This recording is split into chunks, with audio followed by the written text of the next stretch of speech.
Hey YouTube, how's it going? Buster here, Adventure Biker. So,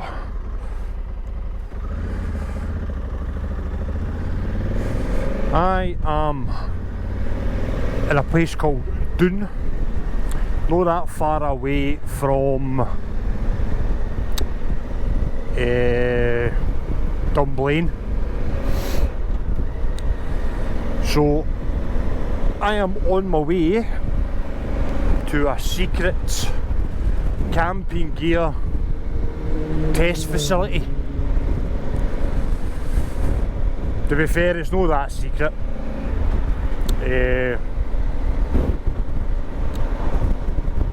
It's just a place that a lot of people don't know about.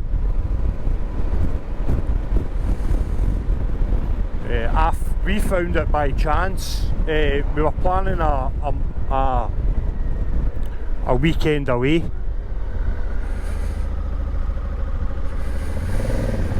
and we were heading up north. We were actually planning to go to Skye, and we end up finding this wee campsite, and it's not a proper campsite as such. It's a bit of spare gun that somebody's made into like somewhere you can camp. I've been here quite a few times. I've took my cousin there with the car. I've took my son there with the bike.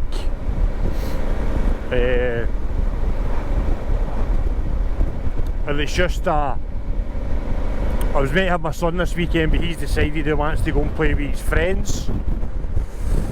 So I decided I need to test my camping gear out before the ABR.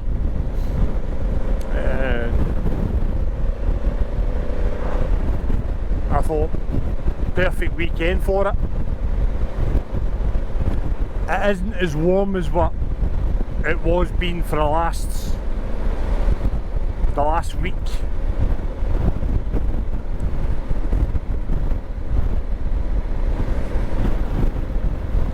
So this is Saturday the 5th of April. Just because this video might not go out for a week or two, I'll put the date down of when it was filmed on the bottom of the screen.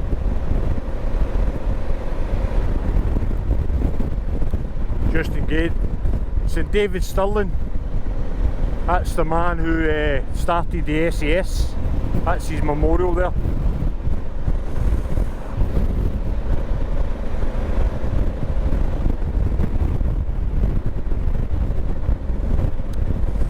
So yeah, so I'm away to go and test my camping gear.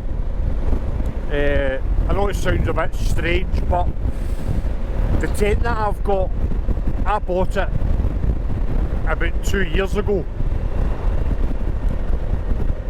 Just so I had because the two-man tent, I've got loads of camping gear, but I've got a two-man tent, and I got a two-man tent that I can get the tent into my pannier,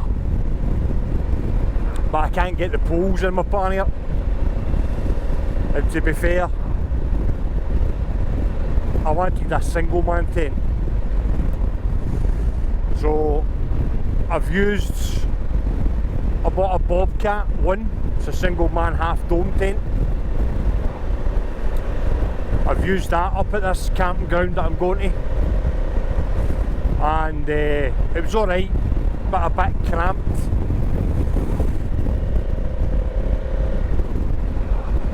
And then I went, before we went to Luxembourg 2023, I went and bought a OEX Phoxx 1 V2. So I don't know if everybody knows about OEX. They sell them in Go Outdoors, Blacks, places like that. If you've got a membership with Go Outdoors, you get a good discount on it. I think the stuff's brilliant. It's really good quality. For kind of cheap. Not cheap, but it's relatively well priced. And I've got a lot of stuff with OEX for the fact that it caters for hikers, really. So the stuff, you can get stuff that is really compact, which I like. I like the fact that all my camping gear's in one is in one place. I'm getting water down my leg because I put a water bottle in my top box. I'm in the wrong lane. And it's broke.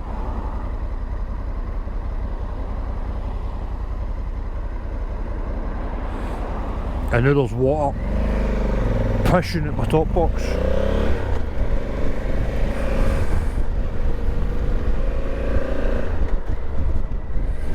And there's water pushing at my top box now. Lucky enough, I'd preemptively packed everything in dry bags. So I've lost a litre of water. Well, I've lost a half a litre of water in my top box, so it's leaking out. So yeah, OEX stuff is really good. Caters for the hiker, which really kinda can cater for bikers as well. So my tent, sleeping bag, blow up mattress, blow up pillow, all fit in one top box. I've also got a kind of canopy thing that I've got with me as well, which I want to kind of set up. What else have I got? I've got a OEX Hero burner. It's a gas burner. I don't really cook when I'm away camping. It's just mainly for coffee. So it comes with a cup, gas canister, burner. You put it all together, light the thing, and it boils water for you. I do have a kind of pot noodle type thing with me as well, just in case I get a wee bit hungry later on. I'm going to kind of try and time it that I'm going to get to the nearest town and grab something to eat before I get to the campsite, or grab some stuff.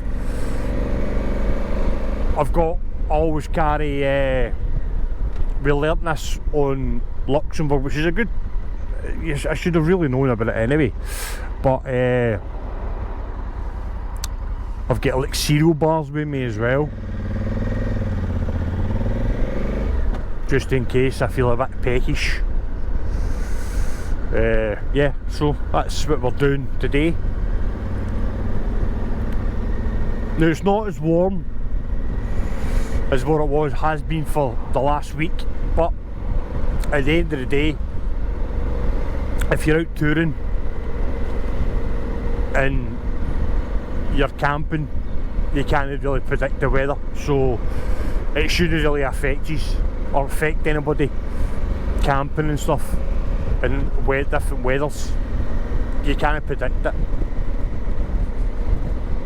As you probably can tell, I'm more a fair weather rider. I go out in all weathers, not just when it's sunny. So yeah.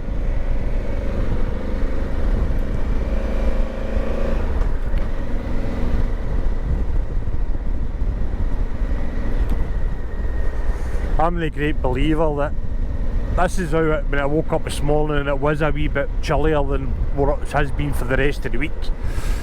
I didn't decide, no, I'm not going. I'm still going, because you never know what sort of conditions you need to maybe sleep in if you're doing tours and stuff like that, and you've chose not to do hotels, or if you get stuck somewhere and you've got no option but to camp. You really need to learn how to camp in all weathers. Now, don't get me wrong, if it's freezing, as in minus, I'm going to try and avoid camping. That's probably where I would try and draw the line and find a hotel, but you never know. You never know. And that's why when I go touring with Luxembourg, done the Budapest trip, I had the tent with me, because you never know. You might not get a hotel, you might get stuck somewhere where you need somewhere to sleep, and that's why I kind of opted for the kind of small packed tent, and that's always lives in my my side pannier, just in case,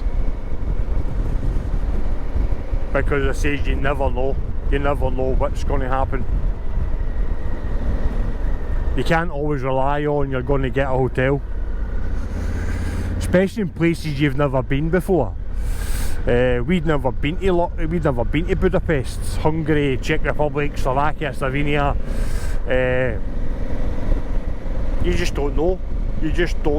You might get to a point where you're riding along and you might not be able to get a hotel.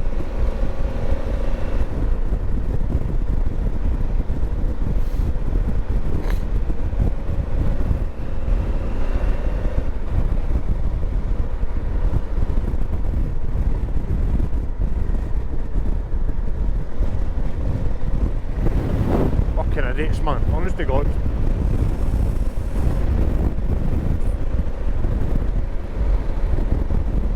One thing I didn't bring with me is my puck. I've got a yellow disc that you put underneath your kickstand, keeps you in soft ground, and it kind of gives you a bigger footprint. I didn't bring that, but I'm going to order a couple, I think, and keep one in my top box or in next to my camping gear.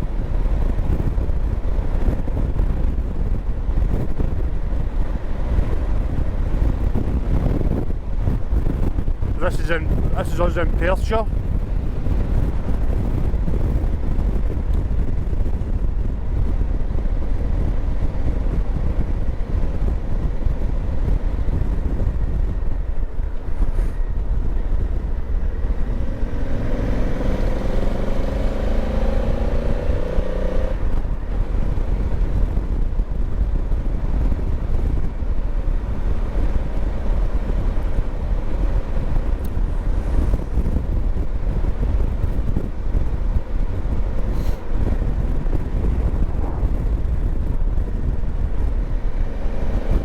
I was going to stop at Calendar and video from Calendar, but looked at the map and I don't think I'm going through Calendar, to be fair. So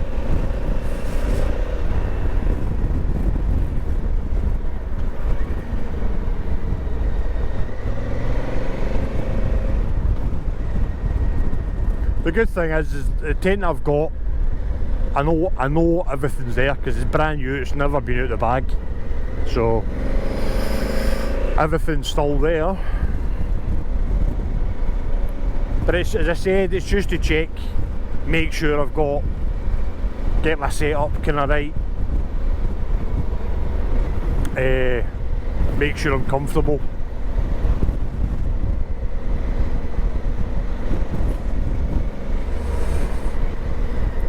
So if you're looking at it, I'm not sponsored by them by any means.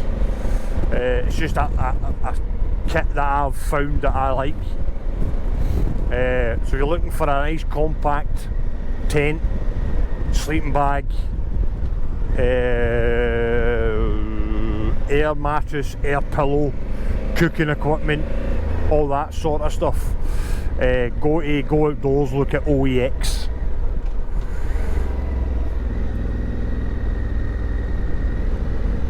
And where I'm going, this isn't the way I would normally go. Oh, there's a wee pheasant, look. Run! This isn't the way I would normally go. There is a way more direct. But if I left it 9:30 this morning, if I went the more direct route, I'd have done it in about 2.5 hours, 3 hours, and I'd be sitting there bored. So I thought, I made a route with Kalimoto, I'm not sponsored by Kalimoto. I made the route with Kalimoto, it's going to get me there at 4 o'clock. That's plenty of time, even if I'm going to probably stop another few times before I get there. If I get there for about 6 o'clock, enough time to put the tent up, get all myself sorted, and then,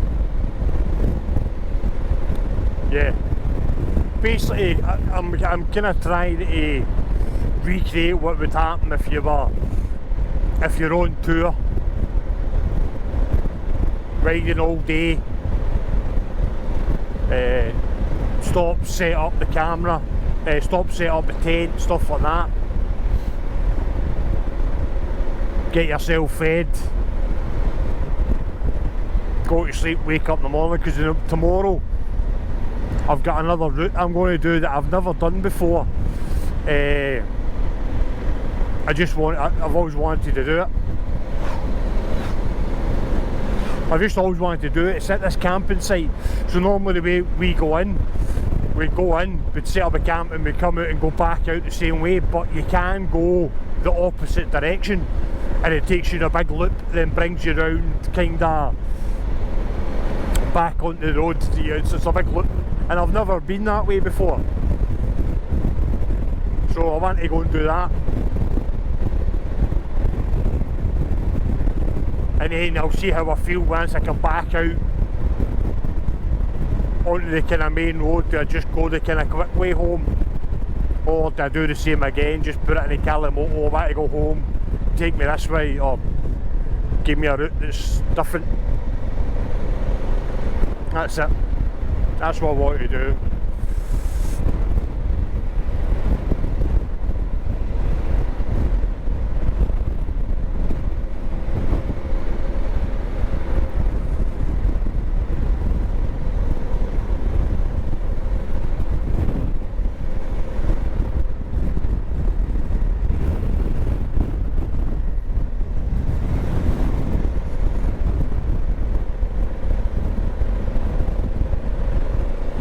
Because there is more to Scotland than just the NC 500.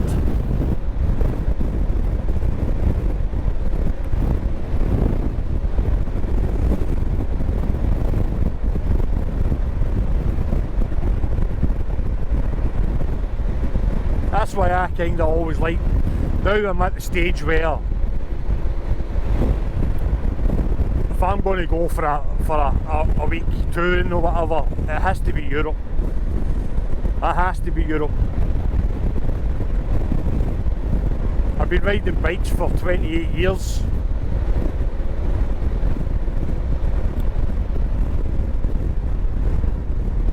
And back in the day, touring in Europe wasn't a big thing. Plus, back in the day I probably couldn't really afford to go to Europe tour. So we've did Scotland. There's obviously still roads that I've never been doing. I can't say I've been doing every road in Scotland, because that no, I haven't, but doing this is a weekender for me. Just get out on the bike, doing what I'm doing now, just, yeah. Been riding bikes for that long in Scotland. I've been everywhere, and I work all over Scotland and Britain, so I've been to a lot of places. A lot of places. I can put it in perspective for you. See if there's a Co-op store in a town, village or city in Britain, I've more likely been there. I've installed cold rooms in Co-ops all over Britain. And if I've not installed them, I've went and done the survey for them. So that kind of puts it in perspective for you, that how much of Scotland that I've been with, or Britain that I've been with.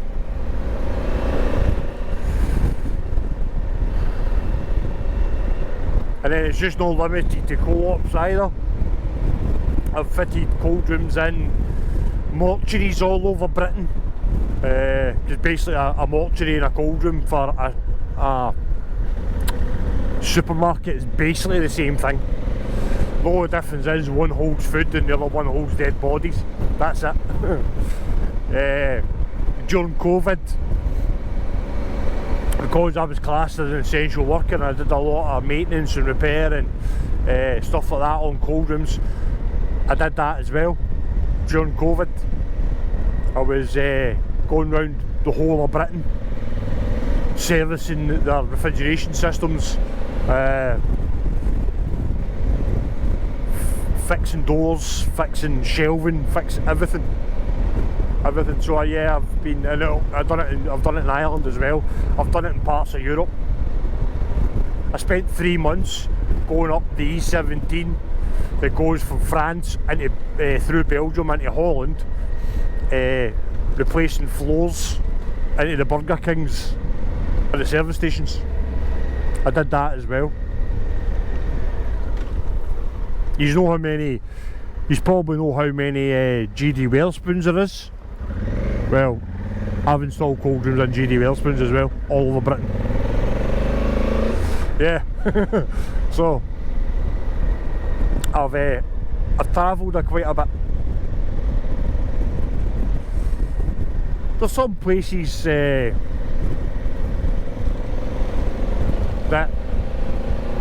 I wouldn't mind going back to, like Snakes Pass. I'd like to go down Snakes Pass before they close it. I thought about closing that altogether to motorised vehicles.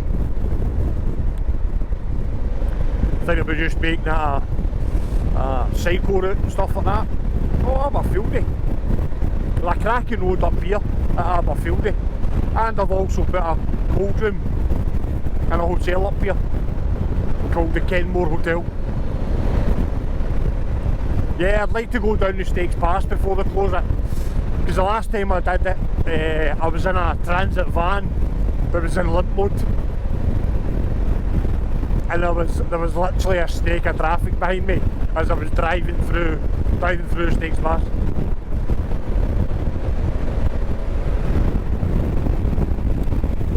So yeah.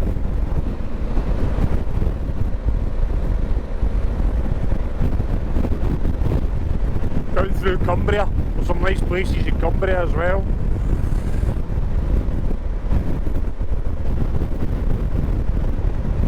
There's a road that goes through Lake Windermere. I don't know the name of the road, but it goes through places like Ambleside and stuff like that. That's a really nice road, but again, you're probably, if you go there in the summer, you're probably more likely going to, it's just going to be nose to tail all the way through. I remember we done an ice cream shop in Ambleside, and it took us, normally in the morning it took us from Carlisle to Ambleside, it took us 45 minutes to get to the job, and on the way home it took us nearly 3.5 hours, 4 hours to get back to Carlisle. That was during the summer.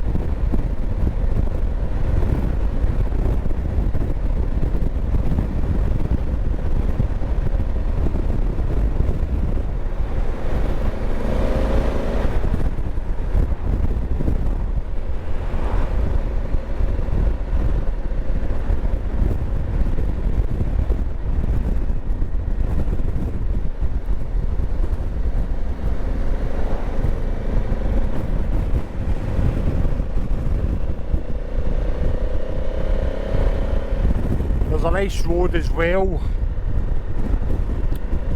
I'm going to say goes from Northumberland into Northumberland into North Yorkshire, I think.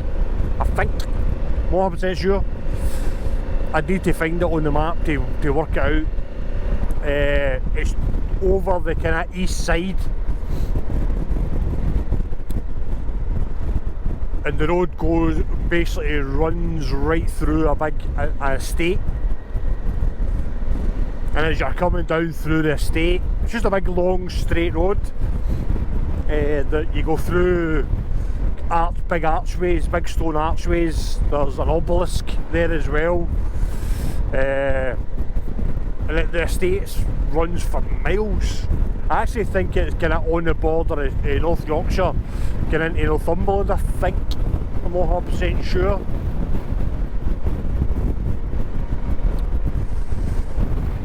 That's a really good road.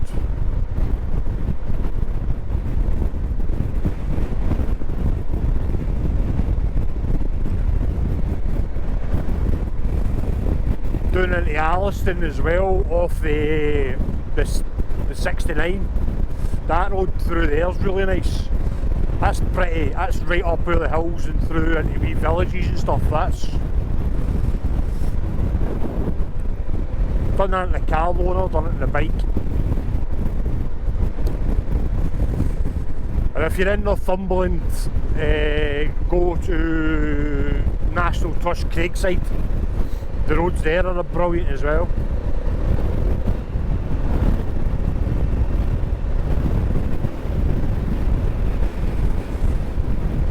As I said, if I've not been there on the bike, I've been there in the car.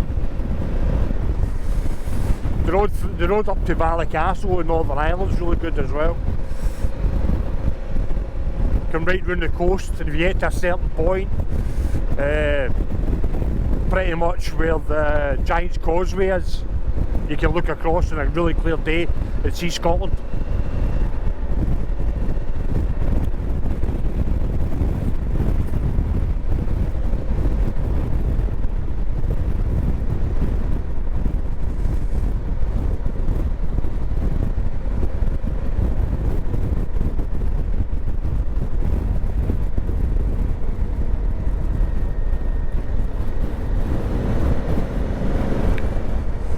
I really don't know what way this is taking me.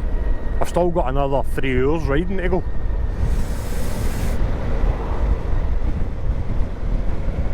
It's been good though. I mean, the only bit that was a bit shit was getting from East Ayrshire to kind of Lennoxtown.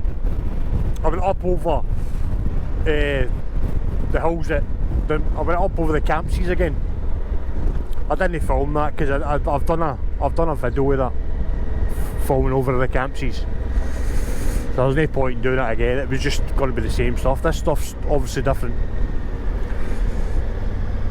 So these, Motor Goosey. So these videos are going to be obviously chopped up. I'm probably going to film till this camera runs it, and then I'll probably not film again till I'm on the road to the campsite. Maybe. I wanted to reserve some batteries because I'm going to do a video of me setting up my camping gear. I've got a tripod and stuff with me.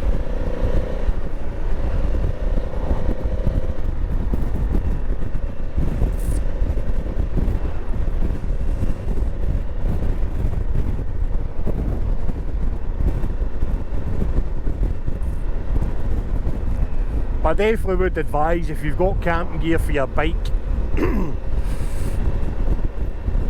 you do what I do and take it with you, because I'd rather have it and not need it than need it and not have it. I think it must be an army thing with me. That's why I wanted kit that was really compact, that I could fit pretty much in one pannier. And then one pannier is just all my camping gear, other pannier is my clothes, everything else. And then top box is normally my day pack. Because what I'll do is I'll put clothes and stuff in this one, and then have in my top box, because I can't fit my helmet in my top box, I've got a day sack that goes in there. So when I get to the hotel, I'm not having to rip my whole bike apart. I just need to grab the bag that's in the top box. Normally I've got a pillion bag as well. It's got all my camera gear and stuff like that in it. That'll go in the hotel room with me. Then my tank bag will go into my top box. Everything gets locked up, and that's it.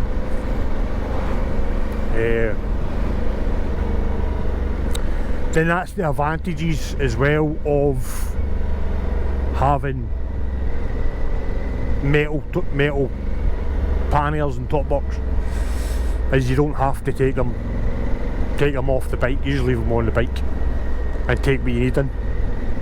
Take all your important stuff in, because at the end of the day, if they're going to steal your fucking bike, they're going to steal it. Am I going down here? I don't think I'm going down that one, am I?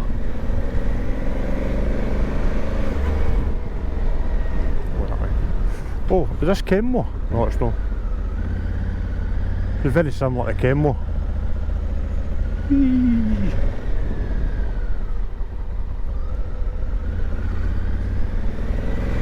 I've got it right away, you fucking fanny boys. Look like Kenmore there as you come in here.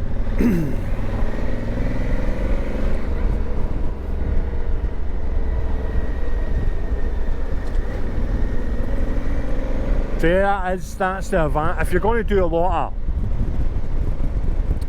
if your trip, this is just my opinion, and it is only just my opinion, this is just the way I look at it. If your trip is going to be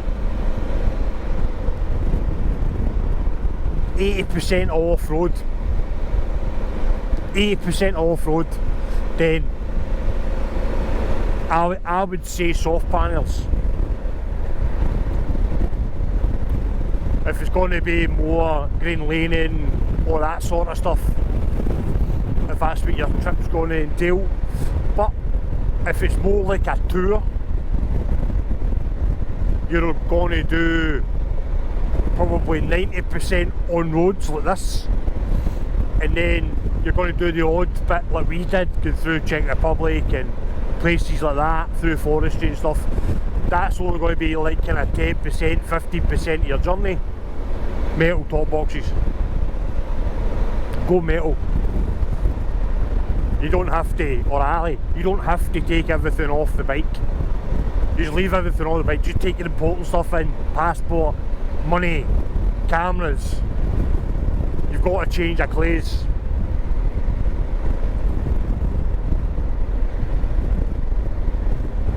And if you get the right travel insurance as well, it covers you for everything that's in your top box and stuff.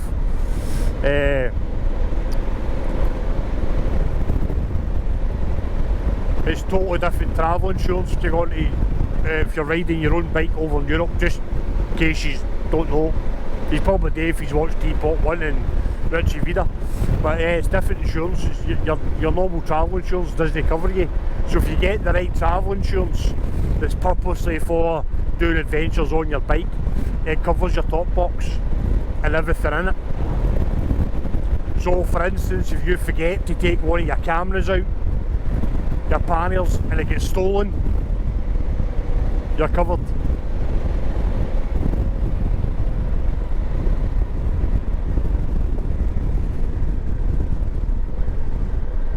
Achterada. So yeah, that's just my opinion. It's just, I mean, I know there's guys that, well, he used to run a bike shop in Glasgow, and I met him at the MCS open night, and he now does